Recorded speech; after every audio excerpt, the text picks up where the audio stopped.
if you're going to do this, like, let's say, okay, all right, guys, I'm survival phase. I just bought my first house, or I'm even thinking about buying my first house. I'm sitting in an apartment. I'm trying to paint a picture for everybody here. Mm-hmm. I'm sitting in an apartment right now. I've got some money saved up. I got my 5% down, my 3% down, my 10% down, my 20% down, whatever the strategy is. But I know I can get a house.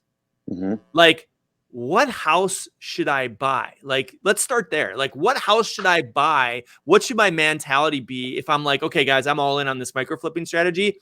What house should I buy? Well, for the West Coast, I know the house, but I don't know for the Midwest isn't that, but it might be the same house.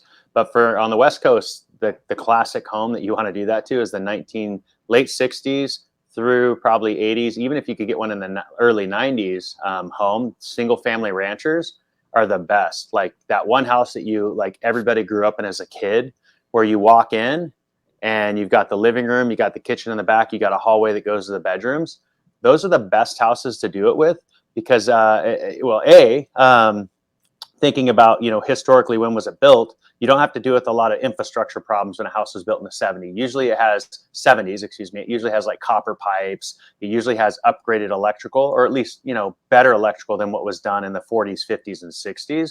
So that's one of the best ways to start, is get one in that time frame. But also, those homes also were not as compartmentalized as some of the early era homes, like the 40s and 50 homes were really compartmentalized. But in the 70s, they started to open them up, but they still had the kitchen closed off. And so that's why I say with microflipping, the one thing you can do is still, I would count as a microflip, is taking that wall down between the kitchen and living room. Because you can go in, open up that living room to kitchen, that one wall that's there, even if you have to get a beam stuffed up in the ceiling, and they usually can just span that opening, to get it done.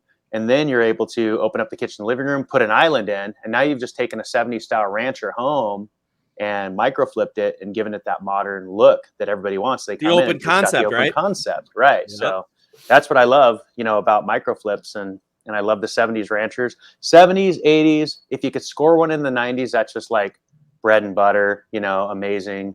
Because some stuff was still compartmentalized in the 90s, but they were starting to get out of that. Usually the 90 ones might be compartmentalized, but they have vaults, It's kind of what I've seen a lot in those ranchers in the 90s. Like the living room might be vaulted, but you still have that wall for some reason between the kitchen, in the living room. So those are the homes I like, single family ranchers. You can go bigger, I've done bigger homes, but if I were to pick, that's the first one.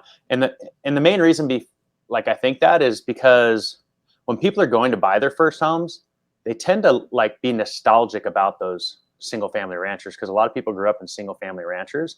And so I think that they see those, and if they see one that's updated, they're like, oh, they're kind of mind's blown, but it still kind of has that warm and fuzzy feeling as the house they grew up in as a kid. And for their first home, they got to be flexible anyways, So yeah. I would agree with you. I think the single family stuff. ranchers, and I definitely agree with you on the era of the 70s and 80s and maybe the early 90s, depending on obviously location. And that's the biggest thing I want to add, is that the number one thing you need to think about is like, okay, what house do I buy? It's not what house do I buy, it's what location do I buy in. Mm-hmm. And a lot of people buy because they get emotional, especially if it's your first house. You get emotional about maybe your location to work, or your location to family, or your location to a girlfriend, or whatever, or your location to entertainment, because you're young and you want to have fun and you want to be in the right spot.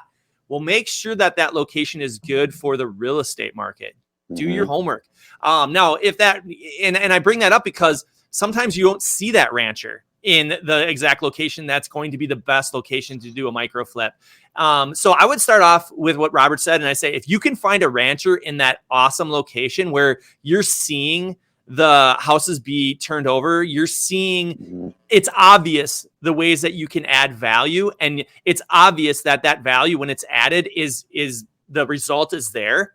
Like, that is the number one thing I would look for, is find that location. And then if you can find that rancher, especially, or a 70s house, because exactly what Robert just said, those are easy to repair. They're easy to add value to without coming into these big issues that you can get into with remodels.